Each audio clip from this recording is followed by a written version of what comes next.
Previously on the Trading Card Preservation Society. And I don't know if you noticed it, but I noticed. If you look on the back, read the very last line of the bio paragraph. It says Bob was traded to the Phillies, October 27th, 1965. Yep, you've got a traded variation there. Oh, yeah. There are two of them. One of them has the traded line, the other one does not. Oh, shit. I think the traded version is more rare, but I'd have to double check on that. Well, God, maybe I'm rich now. I've got Awesome. one, I'll but have it's to take not a look. creased, so Oh. I'm richer than you. Yes, right.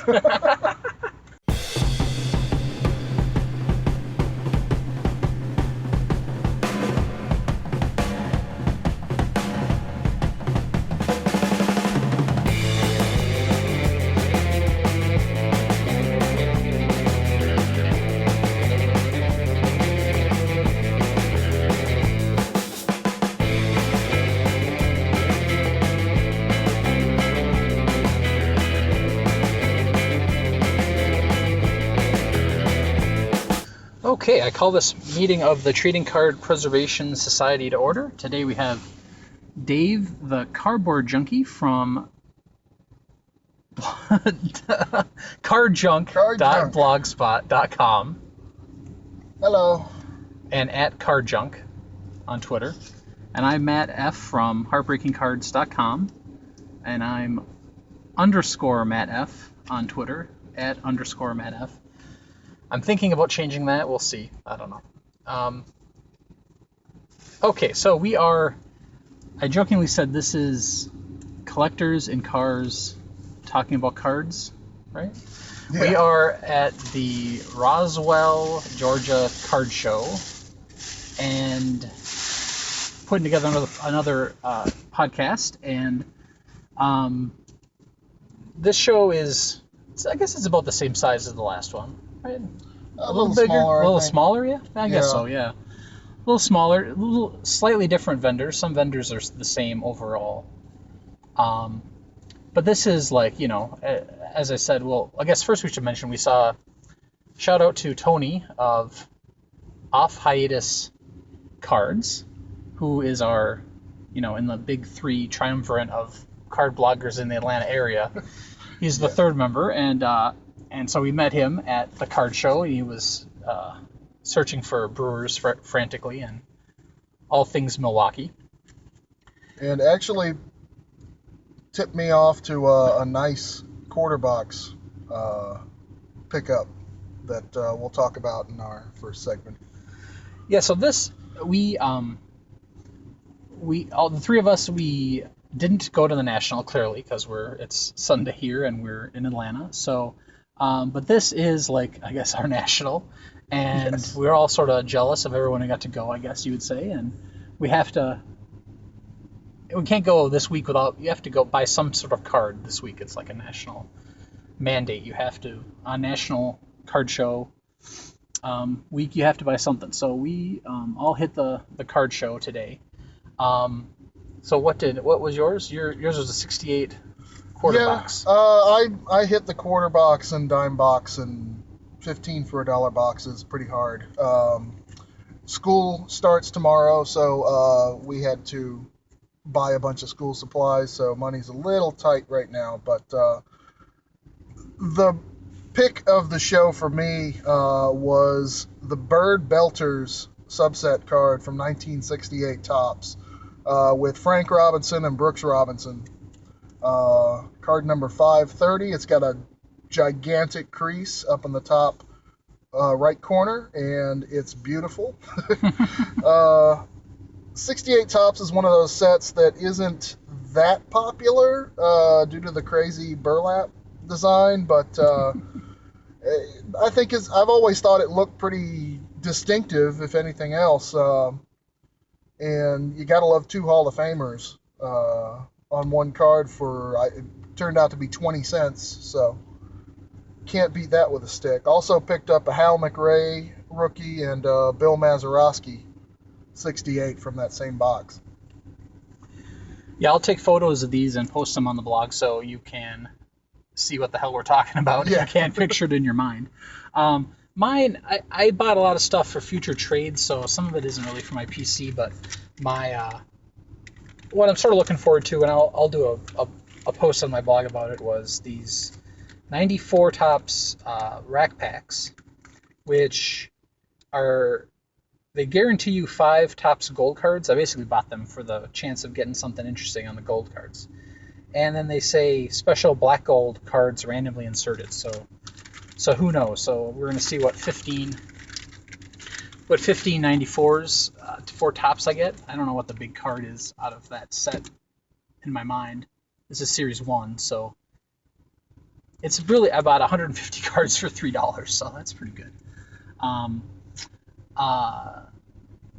And Dave, you almost won the gift certificate drawing. Yeah, I was one number away from winning a $15 gift certificate, but I would have just turned that into a Howard the Duck Funko, so it's probably for the best.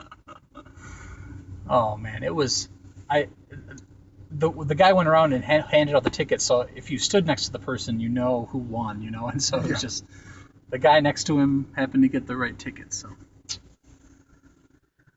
okay, so as we mentioned, this week's the National, and have you ever been to the National? I have never been to the National. There was the National was in Atlanta one year, or maybe a couple of years back in the 80s or early 90s, but I missed it, and I've never been one to actually travel to another city just for a card show. Yes. Because, I mean, why spend a few $100 on a hotel room and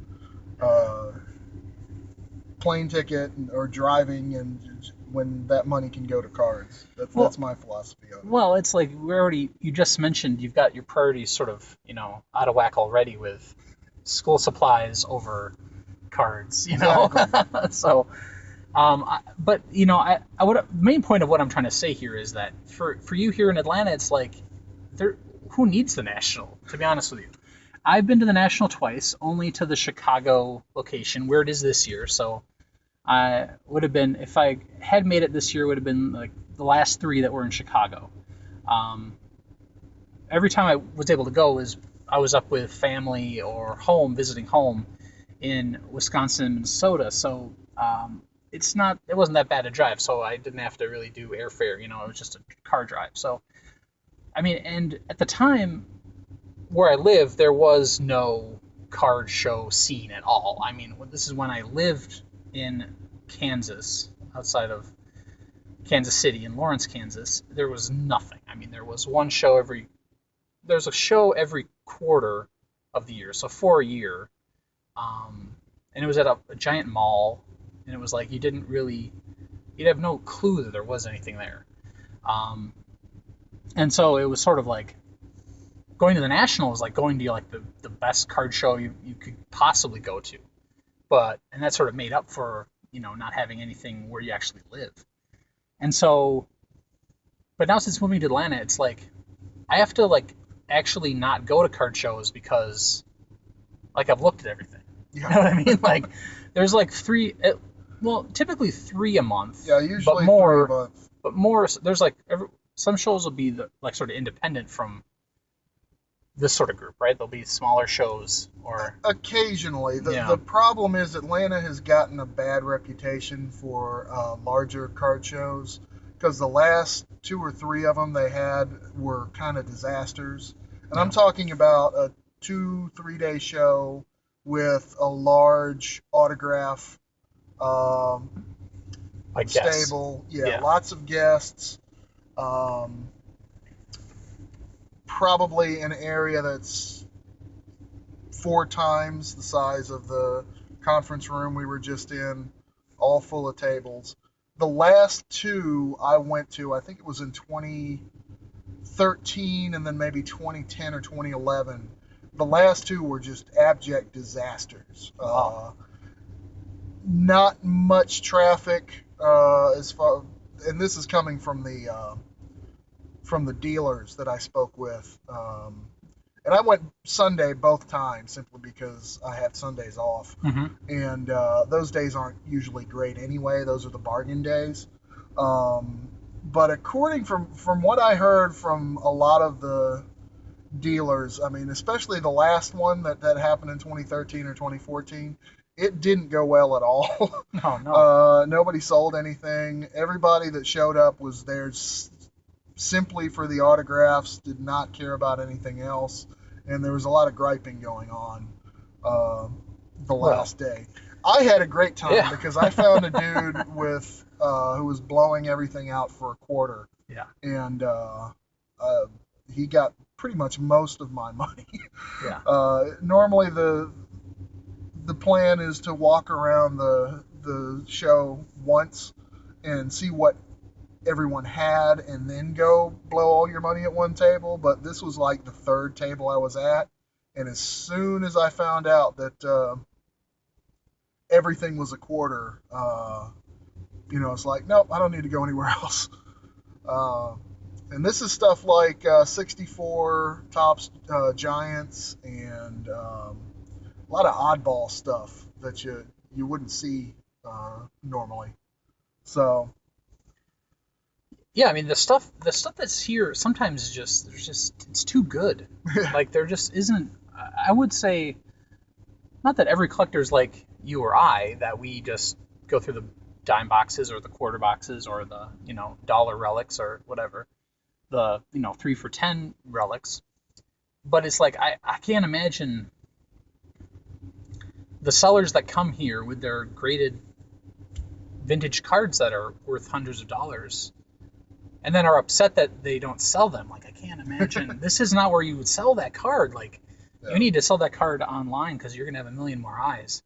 And the chances that someone's going to drive here, granted, this isn't an affluent area of Atlanta, but, it's like your expectations are way out of whack.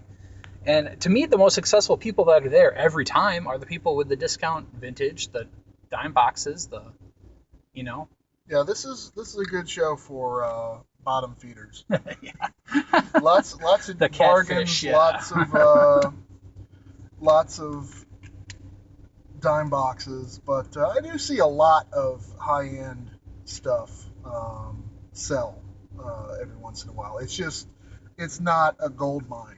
But if you have the market, there's that one guy, Roger, that comes here 3-4 times a year. Oh, yeah. That only sells vintage. He's got a little audience that waits for him to show up, Yeah. and so they can feast on some old high. It's been quite a while, right? He hasn't been back for a few months, right? It was a couple of months. I Yeah. think he said he was going to come back in September. Oh, okay. So it's coming up soon. Sounds like another podcast. Yeah, exactly. But, So, the thing is, I'm jealous of the guys up in the Northeast who have the White Plains show, and there's usually 2 or 3 shows within driving distance. Georgians see driving distances, I got to drive an hour, no biggie, that's my commute anyway. But they have a ton of them up there. Apparently the White Plains show is like a mini national. So I've wanted to go up there to that one for a while. But Atlanta, I can't complain about being in Atlanta, especially since a new card shop opened up about 15 minutes away from me. Right? Do you hear that? A new card shop opened.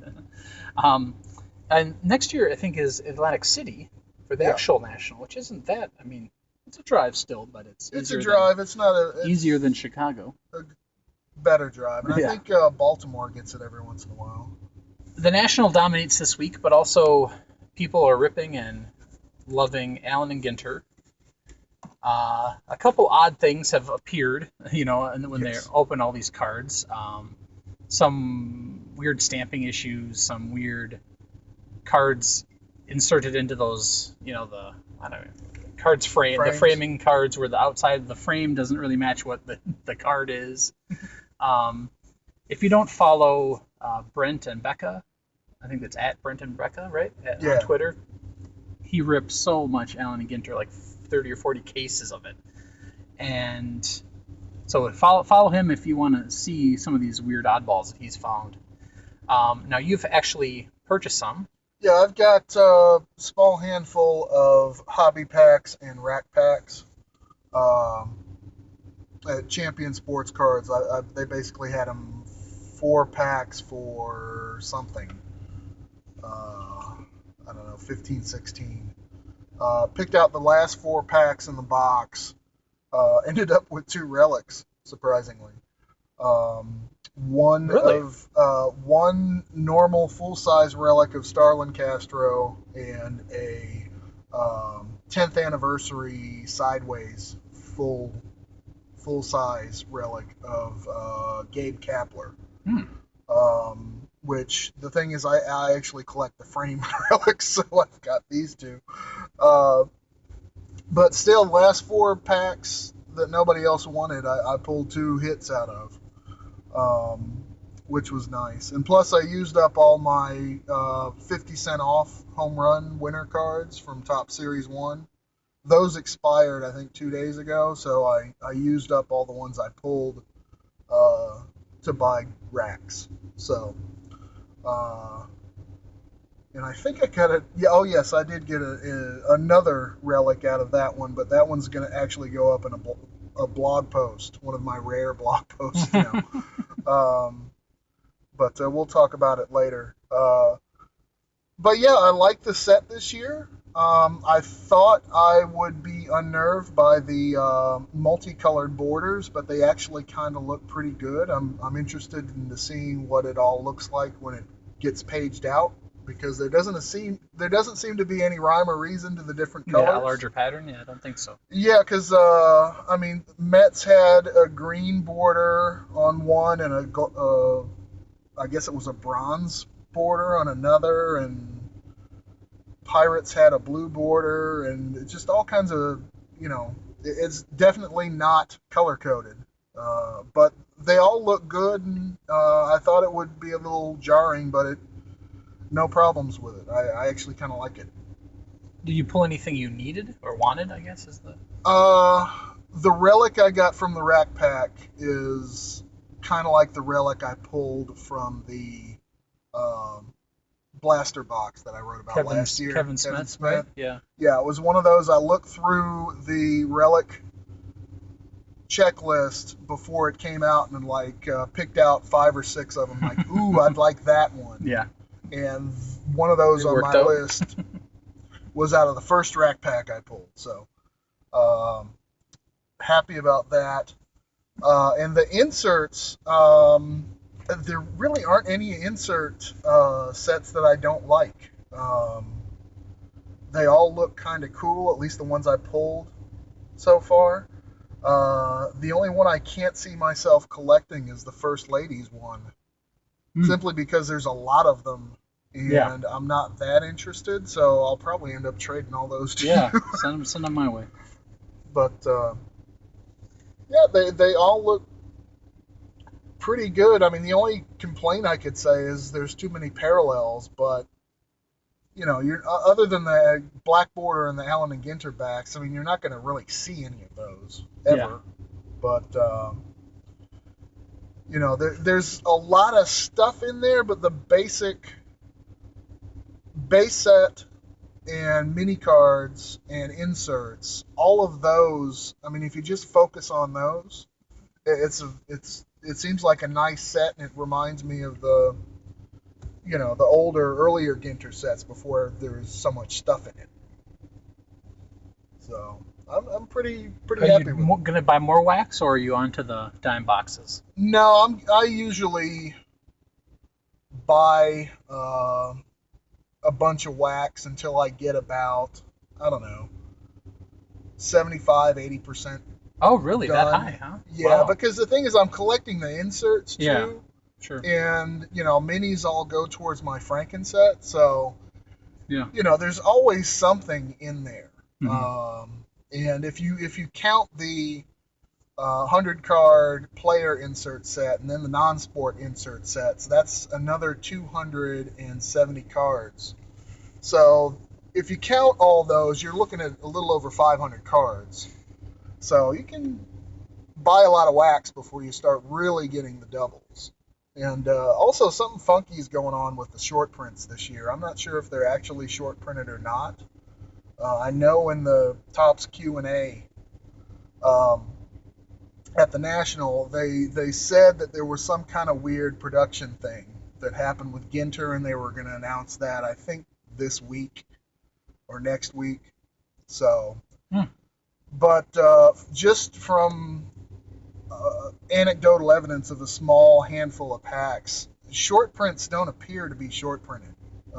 Because I've gotten 2 cards number 301 to 350 in a rack pack.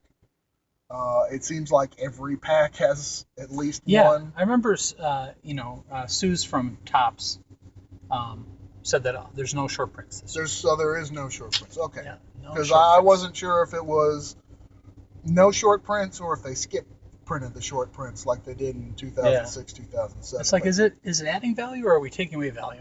It's a mind twister, maybe. I don't know. That's the thing. There were originally 1 and 2 packs, so they weren't that difficult to find, especially in retail. In retail, they dropped about as often as your regular base card anyway. Because in a pack of retail, you're going to get 3 or 4 base cards, and then 1 and 2 packs is going to have a short print. So, but I don't know. I think it'll be more fun to collect the set without the short print. And if you want to chase, you've got that 100 card. God, what's it called this year? Debuts or something? I know it's from the first. It's like the hometowns, right? It's the first season for a player, because I know Jason Hayward and Kimbrel and McCann all have Braves cards. Oh, right. Yep. So it's something about the debuts, but that's a 100 card set that's fun, and you can. It's actually a pretty challenging chase at 100 cards at 1 for 2 packs. So there's still plenty of things to chase in Ginter. So, but just getting rid of short prints altogether, I'm fine with it.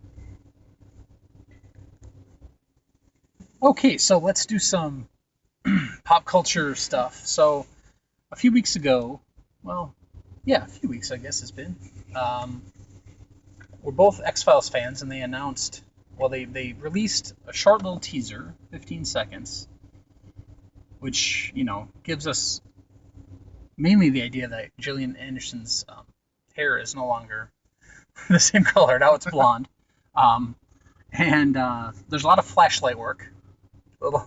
there's a lot of dark. There's a lot of, and then, there's Scully, Mulder, you hear the names. I see that you've scribbled, and I see that there's capital letters. Yes. What I did is I watched it once, and the whole thing is about 15 seconds. And the first 2 seconds are actually the production company's logo. Yes, and the last 2 seconds are the Fox logo. And with all the darkness and the silence in between, there's about 9 seconds worth of actual X-Files stuff. So what I had to do is I just watched it about 100 times and kept pausing on each scene because there's only about 9 seconds of actual X-Files in there. Because it starts off with Mulder saying Scully, and then Scully saying Mulder, and there's a title that says "Some Questions Need Answers," and then like a little 1 second flash of all these cryptic things, and that are up for about a second each. And the 9 things that I saw in there, the first one appears to be aliens beaming up the Stay Puft Marshmallow Man. I'm pretty sure you're right. Didn't you know this was a Ghostbusters crossover? Hey, they got to do some cross promotion. You got what now? 3 or 4 Ghostbuster movies. Yes. Next is Scully and Mulder entering a door to a really dark, creepy room. Then we get a second. That could have been just an outtake from the X-Files series. Exactly. That could be from season 3. Yeah. I mean, there's no telling. Then there's another one. I think this was from season 7. Scully and Mulder leaving a car in the dark. And I think it was a car. Yeah.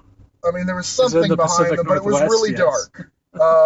Then we see what I hope and pray was Cancer Man walking down that hall of weirdness. Yeah. That he files away all the evil things that we cannot know about ever. That's on for about 100 milliseconds.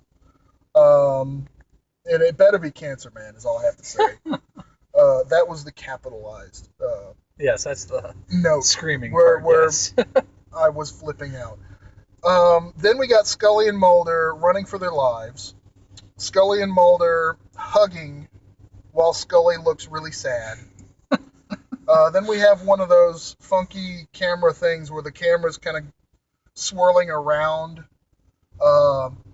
Mulder while he's twirling in space looking bewildered. Scully and Mulder then peer into a little crevice while Scully looks shocked. And all this is in almost pitch black darkness. Scully and Mulder in the fog, wandering around while Mulder turns around, and that's it. So there are two actual interesting things that happen with the Stay Puft Marshmallow Man getting abducted by aliens and, Cancer Man or somebody wandering around the Hall of Weirdness. And then it's all Scully and Mulder, just kind of doing things in the dark. I haven't watched it in a week, but was there the official music? Yeah, they had the official music, and it was absolutely brilliant because it told you nothing. Yes. Except for two completely except for two completely mindfuck moments where you freak out. It's all just the old music and Scully and Mulder doing things. Yeah, it's like perfect. How they used to do the Mad Men episode previews. I don't know if you ever saw them in real time, where they'd show clips from next week, but you would have no clue what. Yeah. It could mean literally anything. Exactly. So, and I mean, it was for a teaser trailer. Yeah, that's perfect because it shows you everything you want to see. You've got an alien. You've got the bad guy. Yeah. You've got a bunch of Mulder and Scully just doing things. That's the thing with when the Suicide Squad teaser came out. The teaser is 2 minutes long. That's not a teaser. This is a teaser. This is a tease, yes, because all the goodies are there, but you don't get to know anything about it, so it drives you crazy. And all I can say, I know they blew him up in the final episode or whatever, literally exploded, but William B. Davis better be in here somewhere. They didn't show Pueblo, so... Yeah. So it's coming next year sometime, I think. Yeah. 2016, so...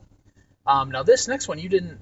Somehow it slipped past your Comic-Con coverage. Yeah, I didn't even know that Ash versus Evil Dead, they were going to make a series? Yeah.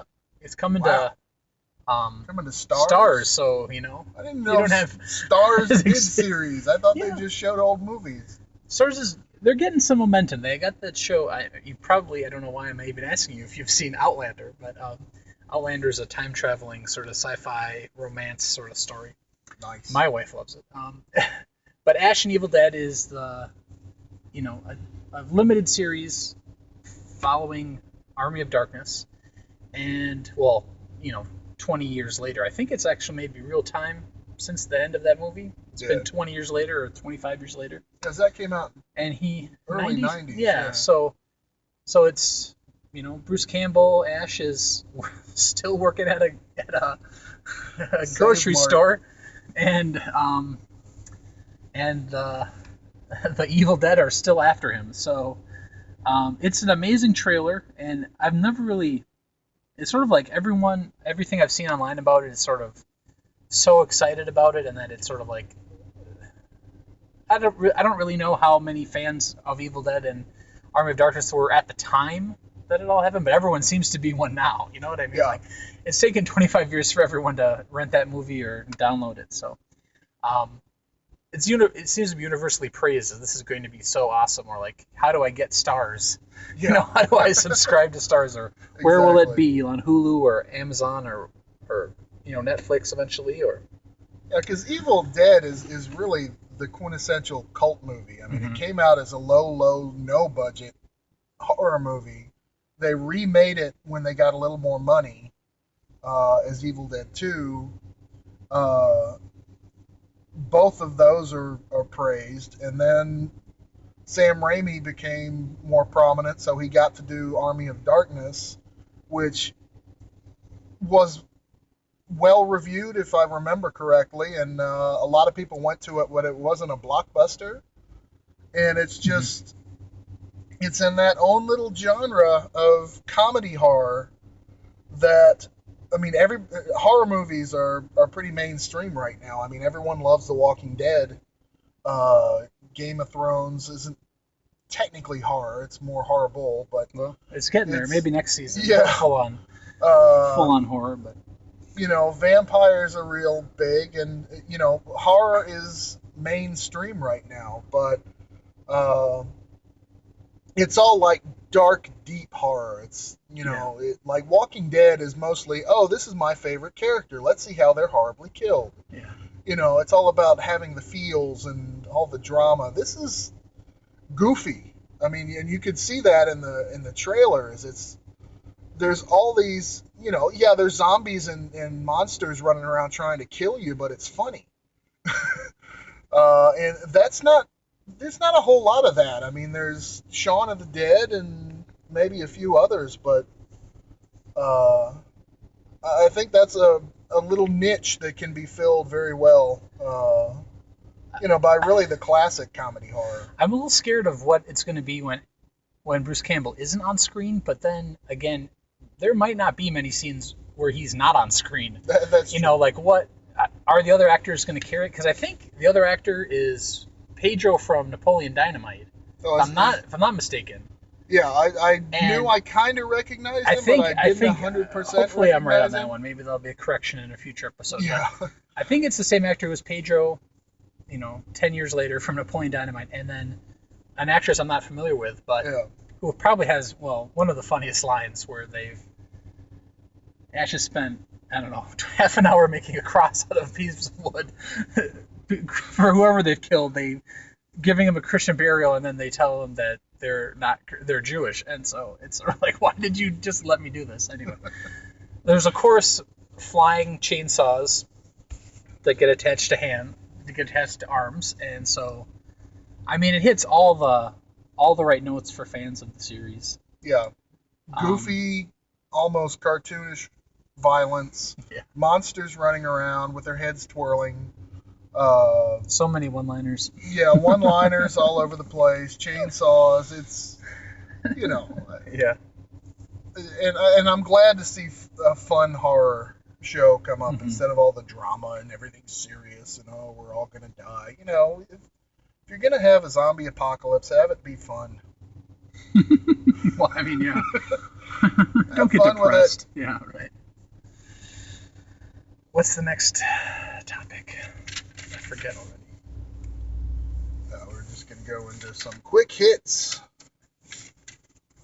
Oh, yes, movies. I haven't been to the theaters in a while, but you've seen two recently. So give us your quick impressions of AntMan and... It's just called Mr. Holmes? Mr. Holmes, the new Sherlock? Those are two of the kind of diametrically opposite films you could have in the theater at the same time. Ant-Man, Marvel Universe. We get to show off a new superhero. I think we talked about the trailer a while back, and my number one takeaway from the trailer is Michael Douglas is old. Yes. And that's what I was thinking I would be talking about during my review of it. But Michael Douglas does a great job. I mean, he is visibly older. I think they actually made him more wrinkly and gave him more gray hair just to show that he's an older guy who's seen some shit. And there are scenes where they old him. They make him younger. Yeah, right, somehow? like that's the first scene in the movie is you see a younger what's his name, Pym, Hank Pym. Saying, "Oh no, I can't sell you this technology because evil things will happen," and foreshadowing. But Michael Douglas does a great job, and it comes out in the film that he's not too fond of Tony Stark because Tony wants his technology, and he's like, "No, I'm not going to give this. This is too dangerous." That's basically the whole plot of the movie. This AntMan technology is too dangerous. I can't let it get out. That's the basic theme of the movie.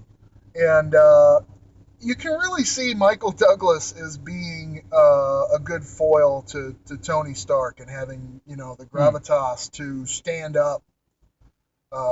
Because Robert Downey Jr. does such a good job as Tony that you could see Michael Douglas's Hank Pym standing up to him. Saying no, there's not too many people who could pull that off, but and it's kind of like Guardians of the Galaxy where it's more fun. There's a lot more lighthearted moments. At the beginning, it's kind of depressing because you get to see the new Ant-Man's life kind of just collapse around him, and it's kind of almost depressing at points until Michael Douglas gets his claws on him and turns him into the new Ant-Man. But once things get rolling, it's really a lot of fun. There's a nice training montage in the middle where what's his name? Paul Rudd. Yeah. Paul Rudd learns how to be a superhero, and then the big climax at the end is a gigantic convoluted scheme to beat the bad guy, and followed up by this really amazing final battle with the train. That's in the previews as good as it could be. I mean, it's really fun. I mean it's a superhero battle, and there are definitely the stakes are high, at least for Paul Rudd's character. I mean you can't get any higher for Paul Rudd's character, but it's not one of those things where we have to save the world. And if we have to destroy a city to do it, then fine. It's more of a smaller stakes, but the fight is fun. A lot of crazy stuff happens. The guy's sidekicks are good at comic relief because Paul Rudd's character has some buddies who he knows from jail. Who end up kind of helping out the Ant-Man, being his sort of sidekicks, and they're all good. I can't remember any of their names right now, but they all have their little roles. One of them's kind of the best friend screw-up kind of role. Another guy's like a hacker. Another guy's good at getaways, that sort of thing. And they all have their little moments. Don't spoil it, but is there after credit scenes? Oh, of course there's after credits. 2, 1? There's just one. Just one? Okay. Or did you miss one? No, you went all the way? I think we went all the way, but there's definitely one, and that almost sets up a sequel. Okay. Which I think that's already in production. It might be a sequel to the sequel, but it's fun. And there's, instead of the world's about to end type of... The stakes are smaller. Stakes are smaller, but it's all about family. And so they actually mean a little more than, oh no, Hydra's going to destroy the world again. It's like, if the Hydra can destroy the world, just stay away from my daughter. And Mr. Holmes? Yeah, Mr. Holmes, that's kind of on the opposite end. This was actually made by BBC, so it does kind of look and feel like PBS Masterpiece Theater sort of show. Yeah. It's very slow. It's very calm. There's not a lot of action. There's not one special suit? Yeah. Sherlock Holmes does not kick anyone's ass. There's no Robert Downey influence in this at all. Did they make him look younger? Or make him look older, maybe, right? Actually, Ian McKellen plays basically an aged Sherlock Holmes. I think they state in the movie that he's like in his 90s. Yeah. So this is a really, talking like really old... The early teens, right? It's after World War One or before? Yeah, it's after World War One. I think they're almost in World War Two. No, it's after World War Two.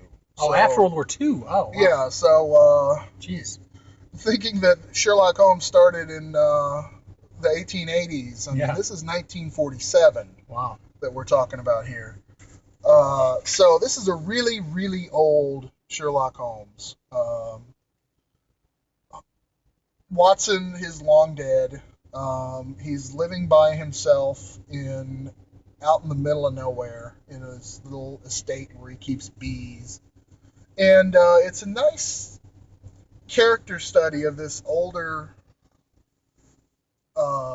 really celebrity, because everyone recognizes him as Sherlock Holmes. Mm-hmm. And a couple of the themes in there are how everyone looks at him because they've read the books and watched the movies, and everyone expects him to have the deerstalker hat and the pipe and everything. And he does. I think that's in the trailer that he never wears one and he prefers a cigar. So it's that kind of contrast between the fake Sherlock Holmes and the real Sherlock Holmes. Not that there actually is a real Sherlock Holmes, but it's a movie. Let's go with it. And the best part about it is the mystery, though. There is an actual Sherlock Holmes mystery, but it's not watching Sherlock Holmes solve the mystery. It's watching him try to remember what happened, because he's gotten so old and his memory has failed so badly that it's basically him desperately trying to remember this one final case that he had before he retired, so he can write it out the correct way instead of the Holmes way. And they have a couple of neat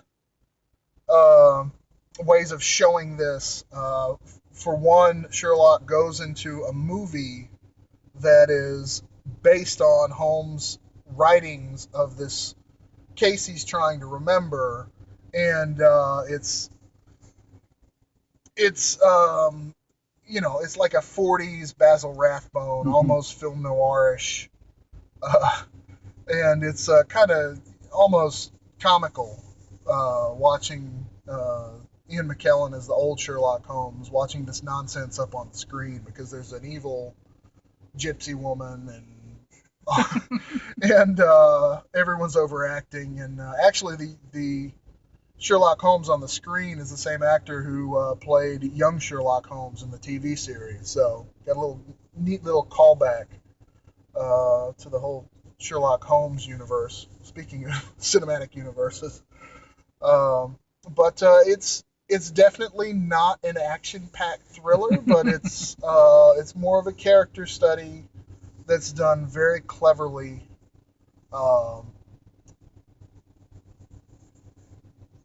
It's different. If you want to see something different, it's a good thing. I know that I haven't read it, but I know the book that this is based on is like one of the most acclaimed, non-canon Sherlock stories. There's a whole lot of non-canon Sherlock stories out there, but this is one of the best ones. But is the kid who's in the trailer that I've seen, is he annoying? He is. The kid in the movie is not annoying, and he is very crucial. Okay. To the whole plot. Okay. Because if it weren't for the kid, if the kid was not there, there would not be a movie. And I'm trying to think of a good comparison. He's more like the kid in Charlie and the Chocolate Factory. Okay. Than Jake Lloyd from Star Wars. Okay. That's good. He still acts like a kid. Yeah. And he does do annoying things like a kid, but he's not just annoying just to be annoying. When When he is annoying, that's because he's supposed to be annoying because he's a kid, and they're trying to show, oh hey, kids are annoying.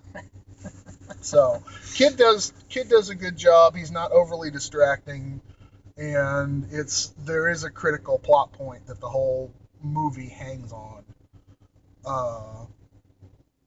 Because of the kid. So if you're worried about the kid, don't worry about the kid. Just go and enjoy Ian McKellen. Yeah, go soon, because I imagine it's not going to be here for very long. Well, or wait for Netflix. It'll be on sure. Netflix in like a month. Yeah, that's true. But yeah, Ian McKellen is brilliant, and most of the supporting actors do a very good job as well. So, and it's really the clever way they told the story that really blew me away. So, if you're looking for something that's not all explodey, there you go. And good for kids, right? I imagine. Yeah, my son went to see it, and he seemed to enjoy it. Good. He's about 13, so there you go. So,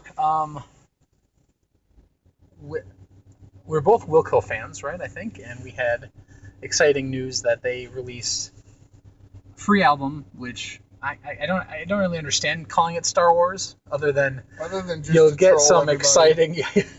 you'll get some exciting cross searches when you search Star Wars and come up with maybe a Wilco album. But Yeah. they gave it away for free. I think it maybe still is for free. I know it's sort of a limited freebie time. Like it's not infinitely free, but I think it officially comes out sometime this month, and I'm sure that on once vinyl and all that. once it comes out on vinyl and CD and all, I'm sure they'll start charging for it then. But Yeah. It was a pleasant surprise, you know. You don't expect just out of nowhere. a free. Made me think of when the next free Radiohead album comes out. But, you know, there's some good songs on there. I cannot name one from my mind. You know, like nothing's had such an impression where I needed to be like, what is the song? But I mean, there's lots of noisy rock songs. There's some alt country sort of stuff. There's I don't know. It's better than 90% of all other music, you know. I mean, it's like, download it now, please. Yeah, go get it while it lasts. Although it's the internet, you'll be able to download it as long as you want, honestly. But I love the album cover. I'm not sure if anybody cares about album covers anymore, but a big painting of a kitty with flowers. And it's named Star Wars. It's perfect. Yeah, it's like the most perfect. Such a ridiculous juxtaposition that it's. I might actually buy the vinyl just for the cover. It's like the most perfect internet thing ever. It's an internet thing. Yeah. Internet, the album. And what else have you enjoyed? There was speaking of other free albums. There's a band called the Ilwise. They are kind of maybe sort of related to the group Death Grips. Really? Yeah, which is kind of a hard. We all know Death Grips. Yeah, hard hip hop craziness. They just out of nowhere dropped a free album. And it's another one. It's very good. I don't think this is the same sort of thing, like just raw. Well, it's sort of different. hip-hop? I would call it more like stoner rock. Okay. Oh, okay. Because it's very DIY, kind of punky, but real sludgy kind of metally.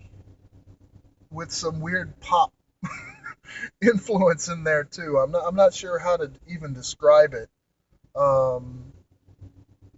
It sounds very early '90s, kind of like the Melvins or something. But I listen to the heck out of that. And it's I.L.Y.S. Yeah, S. I actually got that. Let me pull that up on my phone just so I can. Remember the name of the album, which is kind of embarrassing that I can't remember the name of that. Yeah, I've always been good. Oh boy, this doesn't.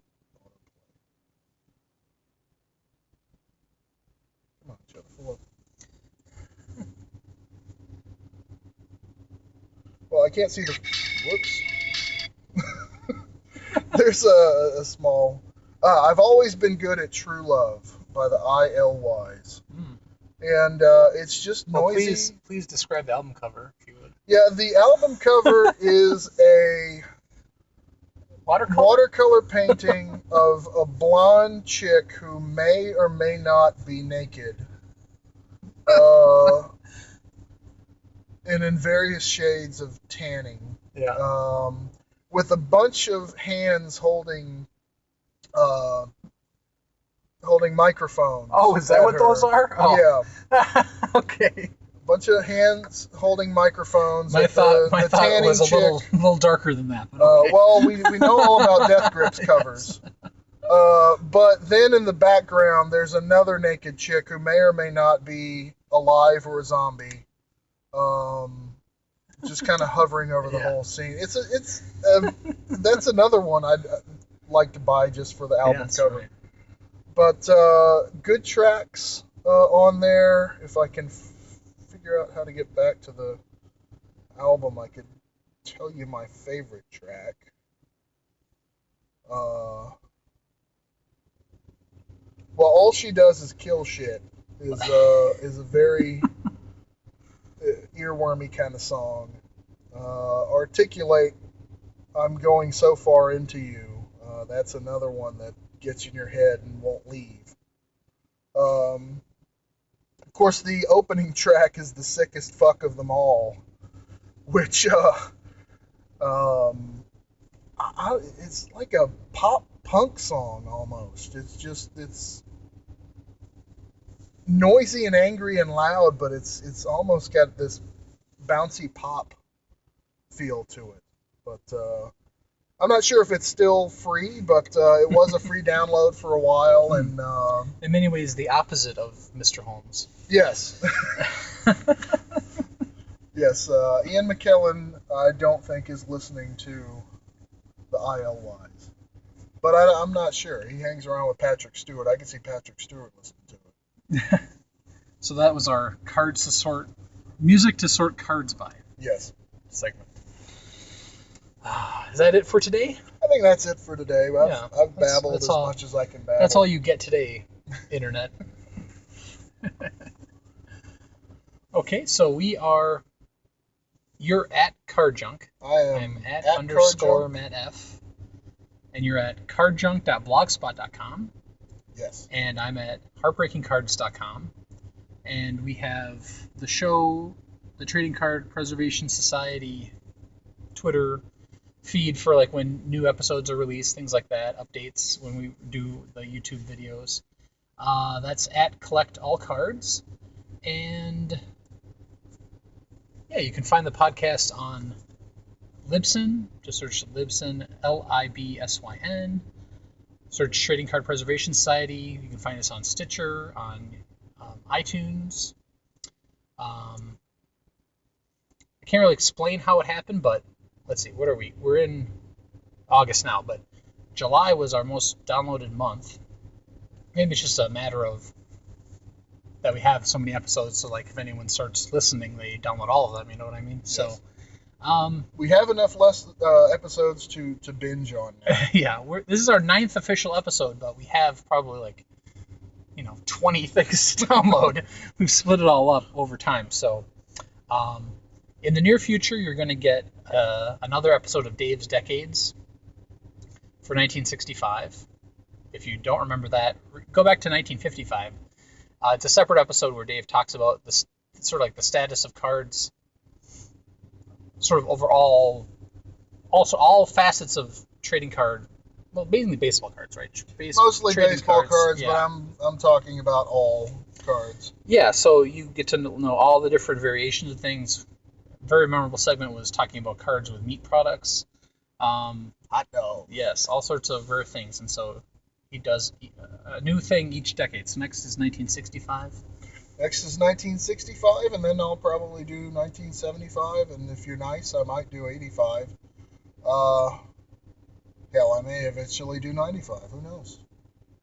2005, 2015. 2015. By the time I get them all done, it might be 2025. Yeah, right. There you go. Well, that's it for today. Another episode of Collectors and Cars, talking about cards. Rip off of Jerry Seinfeld, right? Yay. Yeah, that's it. That's it. And I only need 4 cards Ta-ta to for now. complete my Oh, yes. 2015 You're Top almost done. Series 1. 2015 Series 1? Yep, 4 cards. That's all it is. When does update? Series 2, right? Series 2 is already out. I'm not talking about them until I finish Series 1. Okay. Sounds good. Until next time. Bye-bye.